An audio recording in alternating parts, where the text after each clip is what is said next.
and welcome back to my channel. My name is Beverly Ramawu and I am a fragrance enthusiast, but I also do a bit of lifestyle vlogging. So if this is something that you are into, please make sure that you hit on that subscribe button, but you also have your notifications on so that you are alerted every time I drop a new video. Without wasting any time, let's get into it. Today we are looking at a fragrance that shot to fame and went viral for being known as a dupe of Baccarat Rouge 540. This is none other than Zara's Red Temptation. On this channel, we first look at the packaging. I've had this for over a year, hence the fading of the writing in front. In terms of packaging, I love how durable this bottle is. This is a glass bottle, but it has a very thick glass. And this has fallen a few times, but it has not cracked or even chipped. And I love that. In terms of the cap, this is a plastic cap. It's golden color, but there's also some white on top. The weight here is evenly distributed and this is thick. I love that because if this falls and you actually accidentally step on it, you really need a substantial amount of weight put on this for it to crack or actually break, and I love that.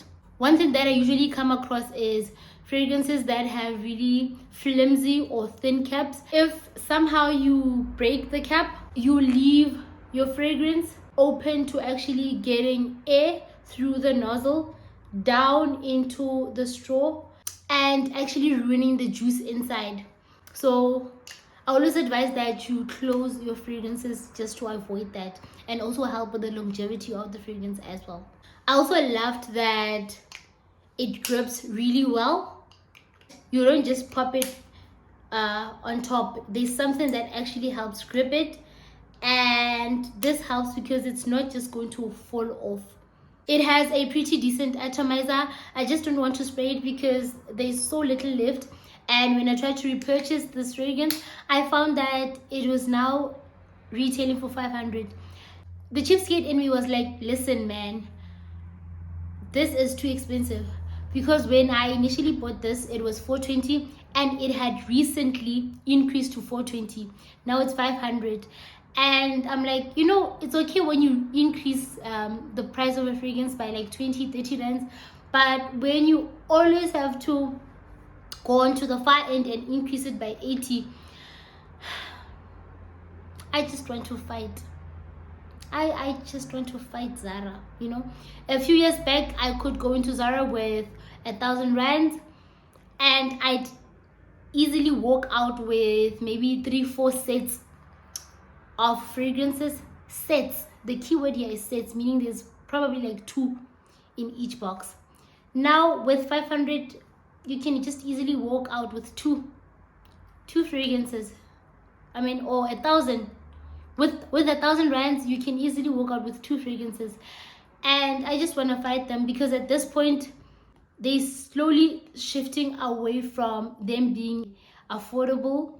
The only advantage maybe they might have is the fact that they tend to tap into maybe your highly sought after fragrances or your niche fragrances, which other fragrance houses that focus on dupes don't really maybe tap into. That is the leading advantage.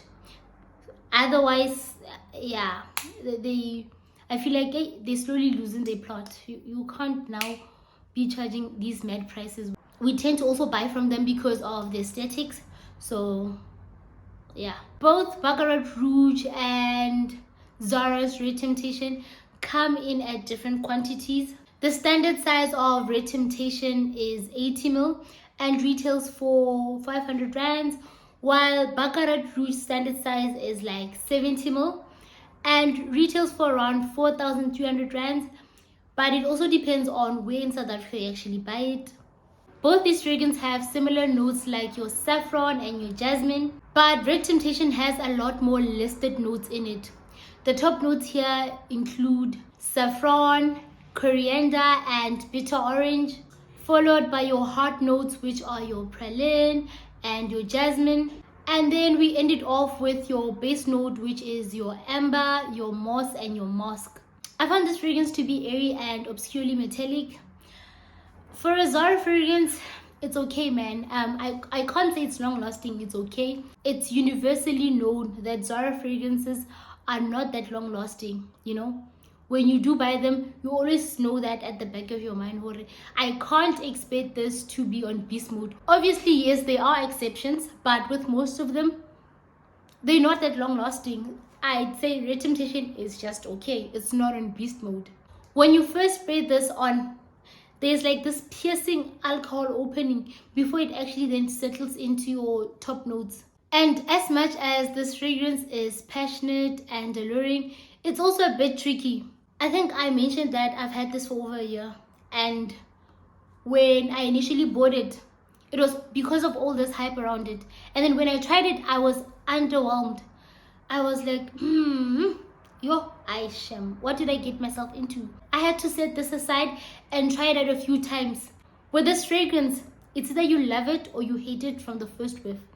But I also learned that you don't always have to write off a fragrance from just maybe smelling it the first time around, because I literally had to try this a few times before I grew into loving it. And that's also one thing about fragrances. I feel like as much as they're testers, sometimes testers alone are not enough. You really need to try a fragrance 4, 5, 6 times before you're like, no, you know what, I've given you ample amount of chances and this is just not gonna work. I really had the dog in me, you know. I tried this a few times. Initially when I started wearing it, people around me would pick it up, I couldn't, and that was also very confusing. At some point I was like, maybe get COVID, but no, that's not the case. There's other people as well who cannot even pick up any note, who cannot pick up anything from this fragrance. And unfortunately, I was one of those people, but I also gave it a chance. And some people do not have the luxury of giving fragrances a chance. You know, it's not their fault. They can't always just be trying fragrances over and over again up until maybe it grows on them. And that's why I'm like, this fragrance is very tricky. If you don't like it at the first whiff, you might be one of those people who actually need to try it a few times before they actually grow into loving it. And for those that can actually pick it up, they are made with this hoodie, covertly airy candy floss in a way. I felt that this fragrance is suitable to wear during your winter and your autumn.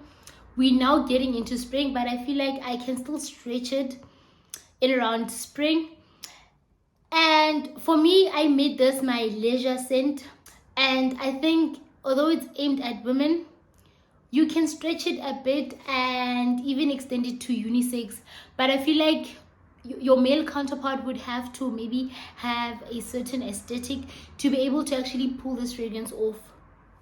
And if you like this, or maybe if you're looking for something that is also inspired by Baccarat Rouge 540, but maybe with some of the notes being more prominent in the fragrance, you can look into the likes of Boity Pink Sapphire.